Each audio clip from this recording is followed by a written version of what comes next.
নমস্কার। আজ আন্তর্জাতিক নারী দিবস। আজকের এই দিনে আমি সকল মাতৃশক্তিকে জানাই আমার প্রণাম নিবেদন করি। আন্তর্জাতিক নারী দিবস উপলক্ষে ভারতীয় নারীদের অবস্থান নিয়ে আমি আজ দু এক কথা বলার চেষ্টা করছি। আমরা জানি একটা উন্নত পরিবারে, উন্নত সমাজের একটা উন্নত পরিবারে নারী পুরুষ উভয়ের অবস্থান সমান গুরুত্বপূর্ণ। এ ব্যাপারে আমাদের সনাতনী হিন্দু সমাজে তার প্রকৃত উদাহরণ আমরা লক্ষ্য করেছি। বৈদিক যুগে সনাতনী নারীদের অবস্থান ছিল খুব শক্ত। তারা পুরুষদের সাথে সমানভাবে বিভিন্ন ক্ষেত্রে বিচরণ করতেন। শিক্ষা, সাহিত্য, সংস্কৃতি সকল ক্ষেত্রে নারীদের গৌরব উজ্জ্বল উপস্থিতি আমরা লক্ষ্য করি। সীতা সাবিত্রীর এই দেশে আমরা নারীদেরকে শুধু পরিবারের মধ্যে নয়, তারা পরিবারের বাইরেও পুরুষের সাথে সমানভাবে পাশাপাশি বিচরণ করতেন। এটা আমাদের বৈদিক যুগের ধর্মগ্রন্থগুলো থেকে আমরা জানতে পারি।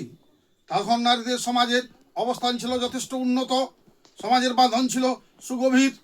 কিন্তু পরবর্তীকালে আমাদের ভারতীয় সমাজ বিদেশি দ্বারা আক্রান্ত হওয়ার পর সেই আক্রান্ত আমাদের শুধু সমাজকে আক্রমণ করেনি, আমাদের মাতৃসম নারীকে উপরেও তারা আক্রমণ করেছে।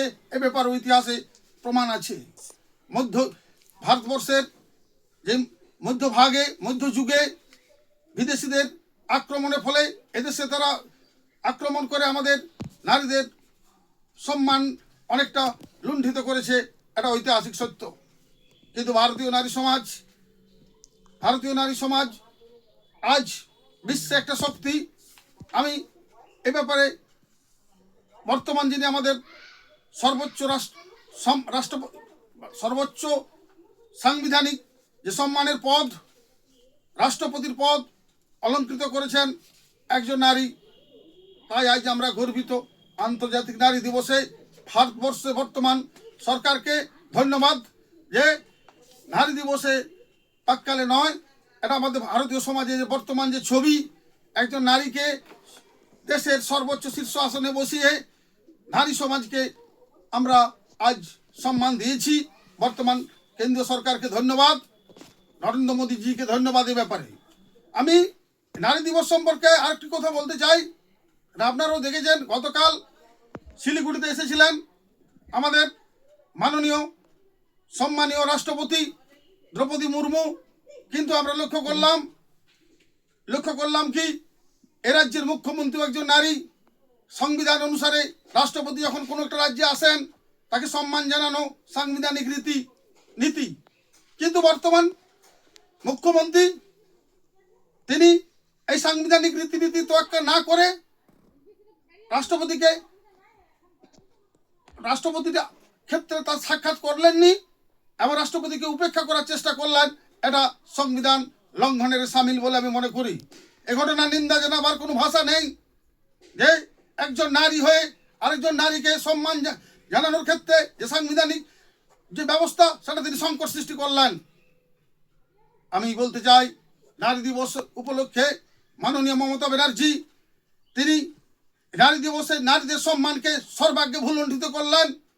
রাষ্ট্রপতিকে সম্মান না জানিয়ে, রাষ্ট্রপতিকে সম্মান জানানো তার প্রয়োজন ছিল। তিনি শুধু রাষ্ট্রপতিকে নয়, এ রাজ্যে নারী নিরাপত্তার প্রশ্নে, আরজি করের প্রশ্নে আমরা দেখেছি একজন নারী হয়েও তিনি উপেক্ষা করেছেন নারীদের সম্মানের প্রশ্নে।